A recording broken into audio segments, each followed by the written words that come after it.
আসসালামু আলাইকুম। তুই তো আজকে নড়ে আমি চড়ে আমার গেলি। ভাগ্নেদের সাথে সময় কাটাতে আমার বড়াপুর বাসায় চলে গিয়েছিলাম।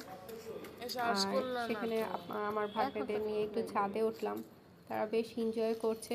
বিশেষ করে আমার ছোট ভাগ্নে খুবই খুশি হয়েছে। সে ছাদে গিয়ে বেশ এনজয় করছে। তবে বাচ্চারা আউটডোর খেলার থেকে এখন মোবাইলে গেম খেলতে সবচেয়ে বেশি পছন্দ করে। আর বাসায় ফিরেই আবার শুরু হয়েছে মোবাইলে গেম খেলা। তারা তাদের গেম খেলতে খেলতেই তাদের বেশিরভাগ সময় কাটায়। মানে পড়াশোনার পাশাপাশি তারা আউটডোর গেম না খেলে বেশিরভাগ টাইমে মোবাইলেই গেম খেলতে পছন্দ করে। এই তো দুই ভাই মোবাইল নিয়ে কাড়াকাড়ি গেম খেলতে ব্যস্ত।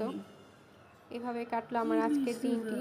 তো সবাই আমার পেজটি যারা ফেসবুকে দেখছেন সবাই আমার পেজটি একটা লাইক আর ফলো দিয়ে রাখবেন। আর ইউটিউবে যারা দেখছেন তারা অবশ্যই আমার চ্যানেলটি একবার সাবস্ক্রাইব করে দিবেন।